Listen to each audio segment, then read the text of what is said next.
नमस्कार, जय महाराष्ट्र। विदर्भ आणि मराठवाड्यात उष्णतेची लाट येण्याची शक्यता। जालना जिल्ह्यात 16 आणि 17 एप्रिल या कालावधीत येलो अलर्ट जाहीर।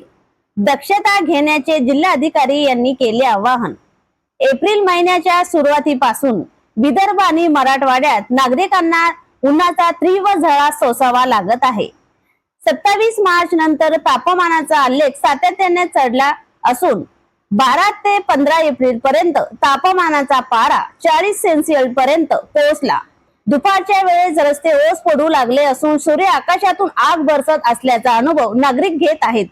मराठवाड्याच्या जालना जिल्ह्यात 16 आणि 17 एप्रिल या कालावधीत येलो अलर्ट जाहीर केला असून या कालावधीमध्ये तुरळक ठिकाणी उष्णतेची लाट येण्याची शक्यता वर्तवली आहे।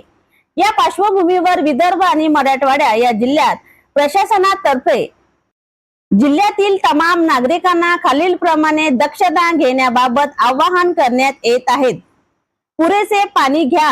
तहान लागली नसली तरीही दर अर्ध्या तासाच्या फरकाने पाणी प्या। घराबाहेर पडताना डोके झाकण्यासाठी छत्री अथवा टोपीचा वापर करा। शक्यता असल्यास दुपारी 12 ते 3 वाजेच्या दरम्यान घराबाहेर जाणे टाळा। उष्णतेच्या लाटेच्या माहितीसाठी रेडिओ, टीव्ही किंवा वर्तमानपत्राची माहिती किंवा हवामान खात्याचा याचा वापर करण्यात यावा।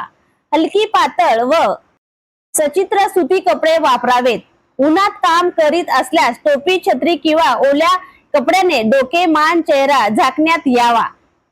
शरीरातील पाण्याचे प्रमाण कमी होत असल्यास ORS, घरी बनवण्यात आलेली लस्सी, कैरीचे पाने, लिंबू पाणी, ताक इत्यादीचा वापर नियमित करावा।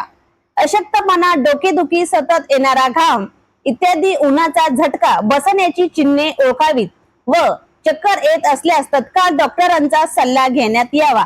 सर्व नागरिकांनी उन्हाळ्यामध्ये उष्ण लाटेपासून बचाव होण्याच्या दृष्टीने योग्य ती दक्षता घ्यावी।